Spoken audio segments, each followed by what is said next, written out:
Welcome to the Mentor Studio, where today's thought leaders and leading entrepreneurs inspire and bring real-world ideas that help you take your career to levels you've only dreamed of. Now buckle in. Here's your host, Michael Silvers. Welcome everyone, Jonathan Schroen here. So excited to be with my dear friend, Shawn Lauzon. He is a relationship coach. The words will come out of my mouth, I promise you all. He created Quantum Connecting. Welcome, Shawn. Thank you, Jonathan. Great to be here. So I want to start off, because relationship has lots of implications. What does the word relationship even mean to you? It's a great place to start. So your relationship is how one relates, how one connects, how one knows, how one appreciates really anyone. That could be yourself. That could be your family. That could be your friends. That could be your partner. That could be your lover. And when we talk about what that relationship is, it can always be deeper. It can be more that we understand the other person. And that's what I love to do, like understand oneself through emotions, through communication, through talking, through spiritual, and then help to know what that means so that you can have more closeness, you can have more intimacy. So I'm reminded back to what I thought connection was many years ago. I was raised. I was raised as a software developer, Jonathan. Like I was picked out from the womb and said, you shall be a software developer. And so no, I was trained in that. And because it was a very natural thing for me, because the connection that I understood was just like mental, and it was a very safe place for me to be. And all my connections with other people were all intellectual. My dad's very intellectual. The issue with that was that they weren't deep. I had lots of activity partners. Hey, do you want to go do this together? Go do that together. And that felt really good to have these activity partners, because even before that in high school, I didn't have any friends. So it felt like a step up to have activity partners. And after many years of kind of growth and learning what it meant, what a friend could be, I realized there's just so much more. We can connect with our emotions. And if I have an emotional connection with someone, which I think most men, and I'd love to hear what your experience is too, Jonathan. Most men don't have connections with other men that are emotional like that. We think of actions. And what I learned is how much deeper and more meaningful these relationships were. And once I discovered that, I just love to share that with other people. I'm answering all of your questions. We don't even have an interview. I'm going to monologue for an hour. It's all right. I love it. No, I think you're right there. Yeah. I think a lot of men, we've been taught away from our emotions. We've been taught, don't be sad and don't be angry. And, so the words that we're told in certain, don't be afraid, right?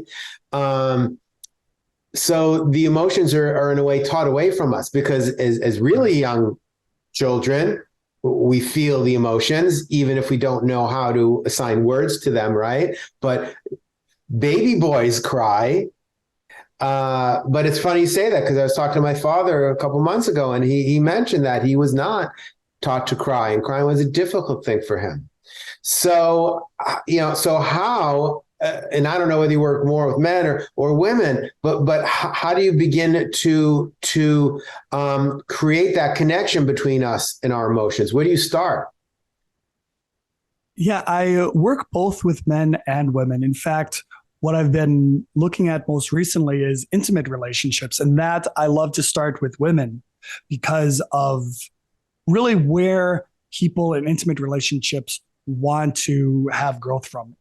When I've talked to women, I find they're the ones that want to expand their intimate relationship. And men, when they're in a relationship, feel more content. This is not for everyone, but in general. So that's why I've been working with women in that aspect.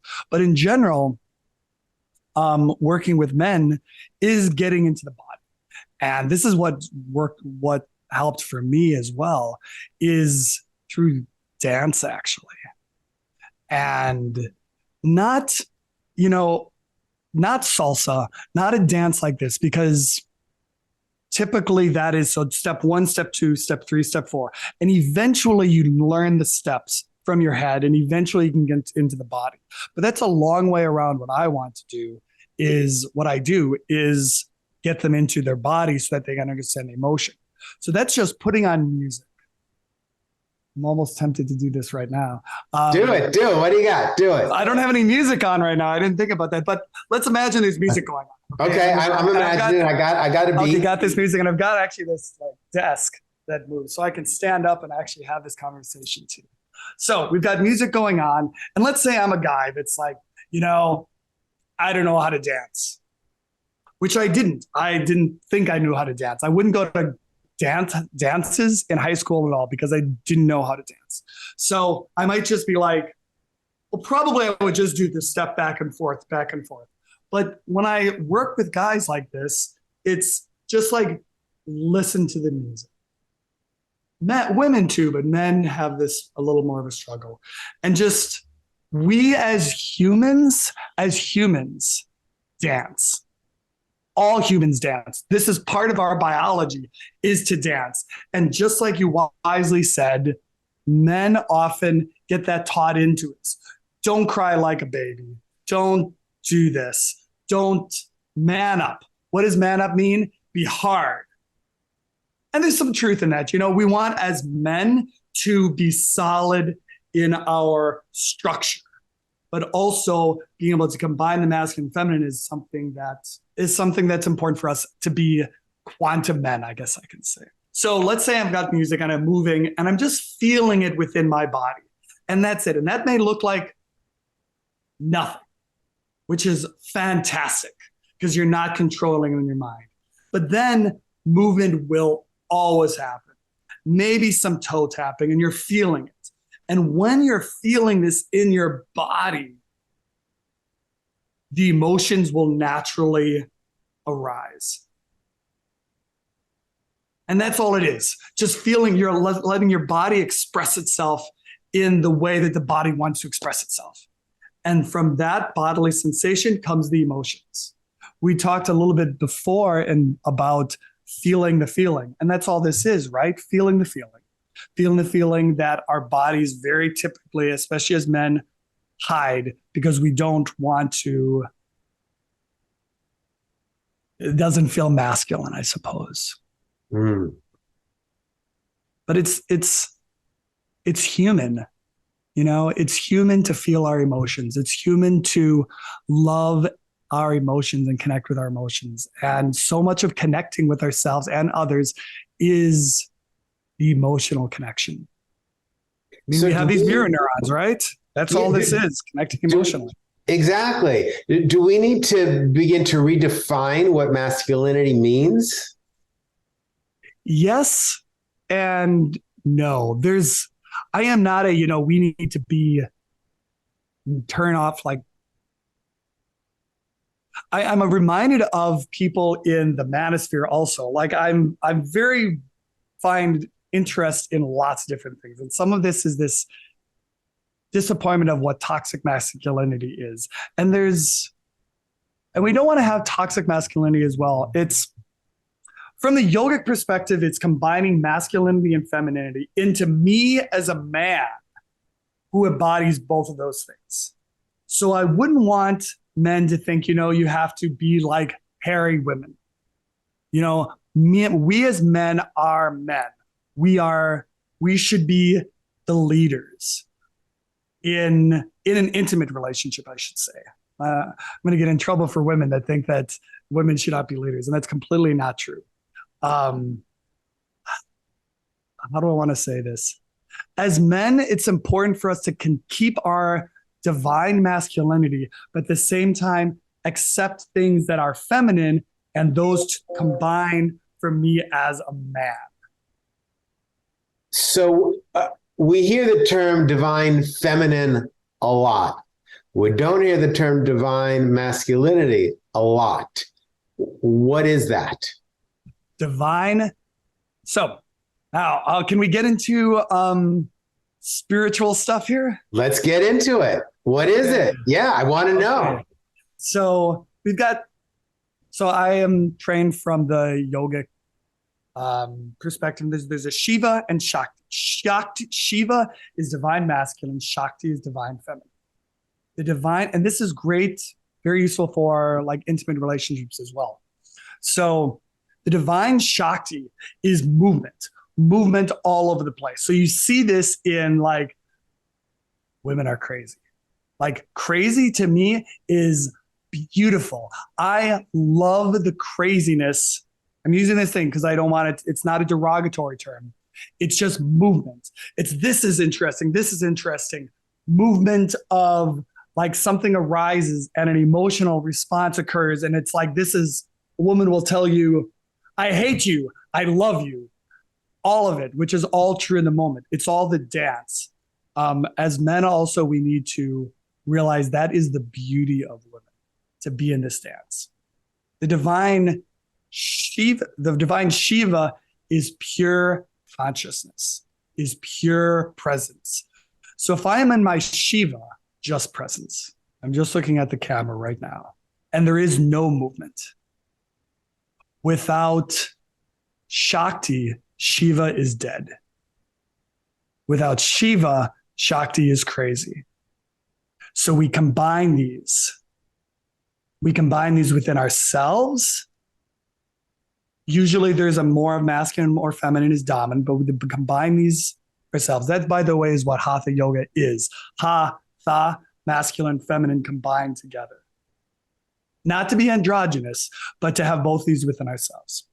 And in relationships, in male-female relationships, it's the same thing. This could be a friend. I do believe men and women can be friends together. It can be intimate relationships, it can be friend relationships. So yeah, the divine feminine, divine masculine is number one, just presence. And ask this, be in an intimate relationship and say, what is the one thing that the female wants, or the feminine aspect, because this also works in homosexual relationships. It's presence. It is right now taking the time. And I am right now, Jonathan, even this, I am giving you my presence right now. I am with you right now. And isn't that so much better than, hey, babe, yes, I've got this. Tell me what's on your mind. I'll do it at the same time. People hate that. Why do we do this? If you're in your intimate relationship, if your partner says, hey, I want to spend time with you, this is what the women want. Women always want attention, as Tony Robbins says, all the effing time, though he usually says different word than F. That's when women want attention. And so as men, we can sometimes have all these things to do. Like, okay, here's my attention. Here's this, split the attention. That is not how the divine masculine works. It's about presence. And right now, I give you 100% of my time. And that's a very powerful thing. That's, if I gave one tip for guys, be present. Slow down, be present, and give your 100% presence and attention to anyone that you're talking with right now. Yeah, because this is really for all relationships, not just the intimate ones, right? All relationships, yes. Even if you're at like a networking thing, anything. Like, we could be talking with the other person and scanning the room to see who the other person to talk with. No. Give the person your undivided attention. This is what made Bill Clinton such a fantastic connector, because you were the only person in the room, the person he was talking to. And how great does that feel when you are the most important person in the room? That's powerful. How does this, I know you've been studying the human design as well. How does this play into human design? Are they connected, or are they just two separate philosophies? And I don't know a lot about human design, so I need a little education here too. And in terms of those who are watching this, I might not be alone. You for sure. Human design. So it's let's start with where it is about in the head. So again, a lot of us are in our heads. We make decisions based on the mind. What human design says, and human design is a synthesis of the Chinese I Ching and astrology and quantum mechanics. I think there might be something else, but those are the main things. And what it says is we think our mind should be used for making decisions, and it is not. The purpose of our mind is to gather information. So, like to read books, to watch movies, all of these things to get information in is what the purpose of our mind is. But our mind has hijacked our whole experience to think its job is to make decisions, and it's not. Human design is a lot of things, but the most important thing for human design is to get out of our heads for making decisions and use other parts of our body for making decisions. And that is based on your design. So there's 4 different designs. So there's different types: generators, manifestors, projectors, and reflectors. And I'm not going to go into the 4 types, but I'm talking about from the perspective of a generator. 70% of humans are generators. And so most of the people listening to this probably are generators. And a generator makes decisions. It's called the strategy based on intuition. So ask me a question, a yes, no question. Like a factual question? Like, like, do I want to do something? Do you want to go dancing? So yes. So the sound that generators make is like, that is a very fast thing. It's not where, when, it's like does my intuition goes, there's a sound with it. That's what the about generators. If there is no sound, or it's a tightening of the energy, that means my body does not want to do that right now. That is the strategy for human design, and that is the most important thing for people that practice human design, is to use their strategy to make decisions, not their intellect. And it's funny. It's like everything. What in the literature, it's like, what do you want to eat? Here's the funniest thing. So there's 2 generators for dinner going on. Let's say let's say if you're a generator, I'm not sure if you are or not. They're like, Jonathan, do you want to go to dinner? And you would say, yeah, I do. Okay. And you but I didn't say, I like processed, and I checked in. Yeah, I do want to go to dinner with you. Right. So what you did when you did this, you did it as you normally do, which you processed it in your head. Right. So from a human design perspective, and again, I don't know if you're a generator or not, you might be an emotional authority. So there's splenic authority and emotional authority. Wait, what was the first one? Splenic, like the spleen. Okay. And what's that? Wait. I'm sorry. Scratch that. Sacral authority. I'm sorry. The spleen is part of it. Sacral authority is this emotional authority is you're checking in with how you feel. Like, I feel happy when I'm imagining going to dinner. So a sacral authority is the So it's the sound, and right now you like felt into it because that's what like as kind of that's the next step in evolution. Rather than thinking it completely, this is what we do as evolved people, right? We feel into it. The human design is like it's immediate. The sacral. So to determine what your human design is, it actually goes through your birth date, birth time, and birth location.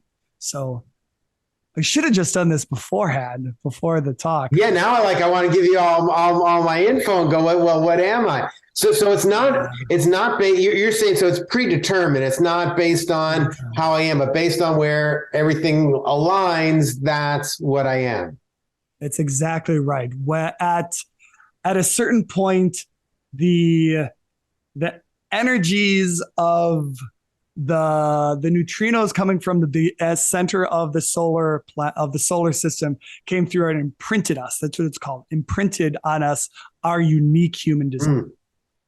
So is it important, getting back to relationships, is it important or beneficial to know the human design of, and not that you got to know the human design of someone you meet just in this moment, but if you're having a longer term relationship, either a romantic partner or a business partner, is it beneficial to know their human design? Would you react differently and respond differently to them? Yeah. Yes. In this example of something as simple as going to dinner, if I, as a generator, I am meant to respond. Okay. So I might ask you, this is kind of a silly example, but I might ask you if you wanted to go to dinner. But I don't really know if I want to go to dinner unless someone asks me. So what you would do then, if we knew we were generators, you would then ask me, hey, Shawn, do you want to go to dinner? And I might be, So generator, but it sounds like, if I hear those words, right? Reflector was one of them. Isn't that then more of a reflector? Or am I making that up? Or the words, do I just not understand this? You're making that up. All right. But but the words, we use words for, like, we think that they mean something in this specific context. The vocabulary can be like generator doesn't sound like I'm supposed to respond. So generator is there because generators are the builders of society. We can go and go and go and go and go and go and really never get tired as long as we follow our strategy. So many generators, and this happened to me, like, get into a job because I say yes is what I'm supposed to do. And then we get burnt out because we haven't followed our strategy. And this is what's important really for everyone, for especially generators, or like for all human design people, is to follow your strategy so that you don't get burnt out, because here's how this whole thing works. Here's the philosophy of it all. We're all here to work together. We're all here to work together to show our unique skills. And this type is just the first four things. It goes very, very, very deep. Like, there's gates that are activated all the time. And when two people come together, they activate certain channels, which creates a third being. There's you and me and us. And so what human design teaches us is that we're all here to work together in different ways. How you show up in the world is supposed to be very different than I show up in the world. And even more than just how we were educated, how we were socialized, like at our core essence, how you are meant to create beauty in this world is different than me. So that's really powerful, especially if we bring this back to relationships, just that information, because when we're in relationships, we want the other person to show up in the world like we are. We want them to want to do the things that we want to do, to think the same way that we think, and to have the same solutions that we have. But what you're highlighting is really important. No, we're all supposed to show up differently. And if we can just begin to understand that, and honor the other person for showing up differently instead of trying to convince them of our way, I think we'd all be a little bit more peaceful. Yeah. There's not a question 100%. In there really, but that's what I'm getting from this. It's exactly that. Yeah. And I love that you said the word peace and peaceful, because there is peace. What I have discovered is that in my relationship, I did a little video on this. I think I posted on TikTok or Instagram, I don't remember. And it was my relationship with others. In my design, when I talk, if I talk and I'm not meant to talk at that point, people won't even notice me. And this is in my design. So sometimes that happens. And I would be used to be, oh, why am I like no one sees me? I'm just unseen. I like start beating myself up. And I realize, no, now that's just part of my design. This has nothing to do with people liking me or not liking me. What it means is the right time for me to talk is not all the time. Like some people are great orators and they're meant to talk frequently. It's like I've got a throat chakra. My throat chakra is open. There's closed, there's defined and undefined. And open, undefined is in positive and negative. I can do acting very well. I can take what other people hear, their accents. I'm good at languages.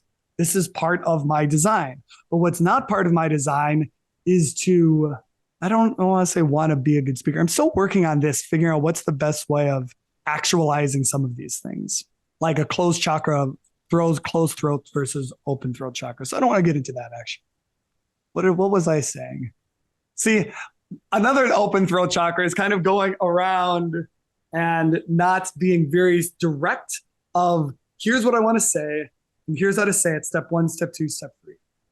It's and for everyone watching, I want to highlight like these are relationships. This is, everyone thinks that these are supposed to be, these don't get edited, right? We edit it and we get the perfection out of it. And then we get a bunch of highlights, but real connection is kind of figured out as you're going through it. And I opened up, I stumbled on my words. We have to, in our minds, get beyond what we think is supposed to be the perfection of speech, about explaining, and even about what relationships are. Because it's not this edited, 3-minute thing.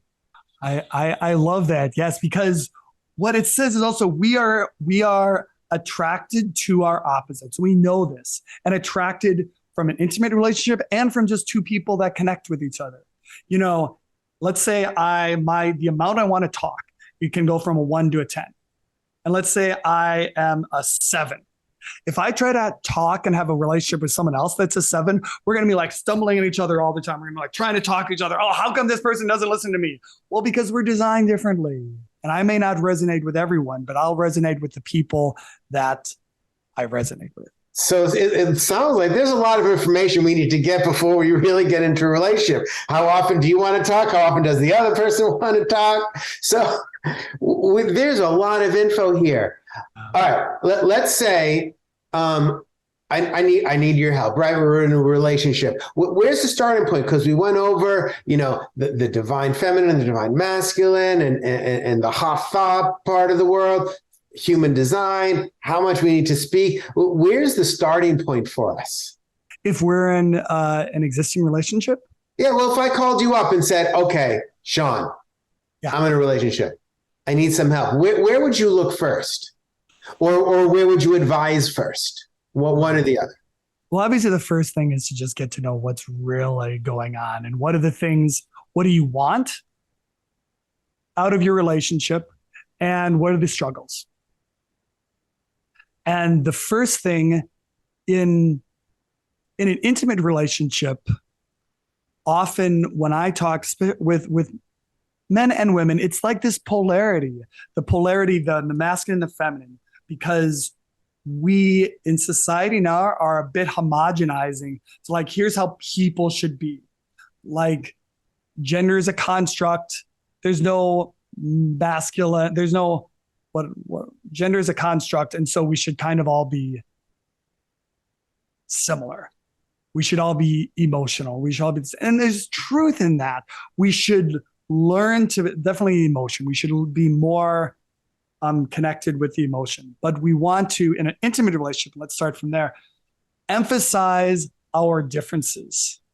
I just started reading Esther Perel book. Oh, I love it. Who's like a fantastic psychotherapist. Mm-hmm. And we combine, okay, let me stay on track to the question. In the eroticism, as she would say, I would say the passion is in the differences. And so if we want to have a passionate relationship, we want to accentuate the polarity differences. That meant men being more masculine and women being more feminine. So women go off to work and are in, and often because they live in a calling of a man's world. I hope I don't get in trouble for that. But in a world that rewards masculine driving forward, and women get into this, which is great because they're being successful in the way that is the way to work. I am not a business coach. So if there's a different way of being successful as a woman, that's awesome too. I'm not saying this is the way that one should show up as in the business world. What I am saying is that often women show up in business as masculinity. And then when it comes home, they wonder, how come this isn't working? Mm. And so the solution to this, if you are coming to me, it would be, you might be saying, hey, I feel emasculated. My wife comes over and I can't do anything to make her happy. It's lead. Be it present for a man, be in presence and lead. How I would say, when's the last time you took her out on a date? Like you actually planned the date, said, we're going to do this. I don't want you to do anything. And just allow her to relax. I just talked to someone and he's like, oh, I don't know. It's been how many like a decade or so. Like if you haven't taken your wife out on a date in years that you didn't plan at all, you're not leading. Then you're expecting her to lead. And when you're expecting her to lead, she is stepping into her masculine, which she is totally capable of doing. But ask most women and say, hey, what would you want? Do you want to plan the date yourself, or do you want him to take care of it? If you trust that he can do it well. And I'm sure the majority of women say, oh, I can just like relax. Yes. So that's what I would recommend. Like, take her out on a date. Right. I got it. Go out on a date. Honey, if you're watching, we got a date coming up. And you can thank Shawn, but thank me too. All right. A couple more questions. Yeah. One, how do you define success for yourself? For me, success is a feeling of when I'm seeing my impact in other people. Like if I had a successful day, I have talked with people, I've connected with them emotionally, and I have provided some value for them. That's what success is. It's a broad term.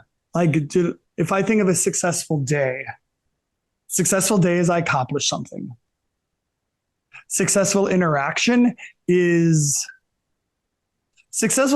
with my partner would be just we're enjoying each other's company. There isn't any sort of objective goal.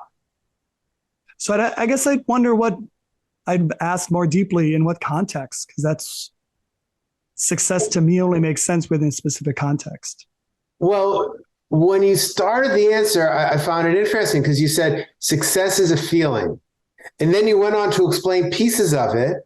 But I'm really curious, what is that feeling? How do you know that this feeling means I feel a word we're putting on that feeling, successful? So what is that feeling? Success for me is that it was a time well spent. And a time well spent depends on the context. So a time well spent in my business is that I made some amount of money. A time well spent in emotion relationship is, man, I had my needs met. Like from a Tony Robbins perspective, what are my 6 human needs that are met? What are my top human needs? And my top human needs are like love, contribution, and growth. This is like really good in intimate relationships too. And I reflected, like, what does it mean to be successful with my partner? Man, It might be that I just feel more in love with her. That's success. And that is just a feel that just that's a feeling. It's a feeling. Yeah. Even, you know, even if I'm driven by how much money I made, like, oh, I put it on my wall, I'm going to make this much money from this. And by the way, there's also something really good for human design. Like there's manifestors and non-specific manifestors. The think and grow rich, think something specifically and make that happen, is a manifestor thing, not a generator thing. So this is a whole other thing that I don't think we have time for. But that'll be the next conversation. We'll dig into that. So here, if I say one thing, just because you're not a manifestor does not mean you can't manifest. There's a different way of manifesting.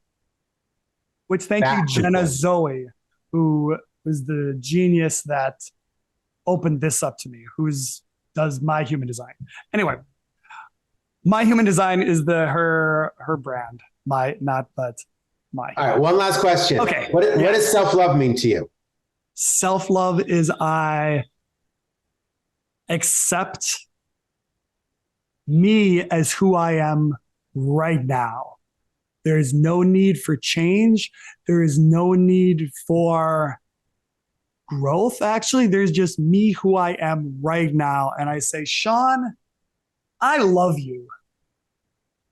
And I can think of reasons and evidence for that, but it's all irrelevant because that's self-love. Self-love, where I am, who I am right now, is who I love. And from that point of that self-love, from there, that's where the growth occurs. Because I love and accept myself with 100%.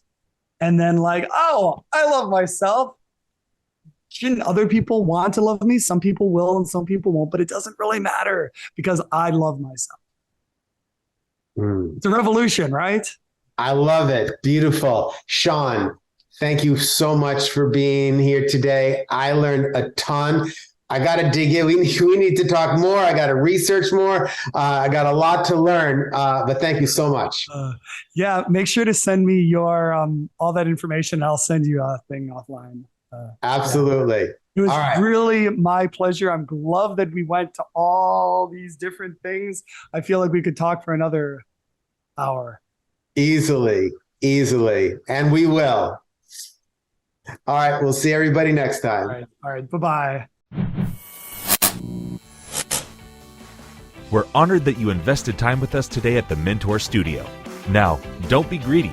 Share this knowledge bomb with all your dope peeps on Facebook, Instagram, and Snapchat. Actually, we'll even pay you to do it. To get the deets, please check out thementorsstudio.com.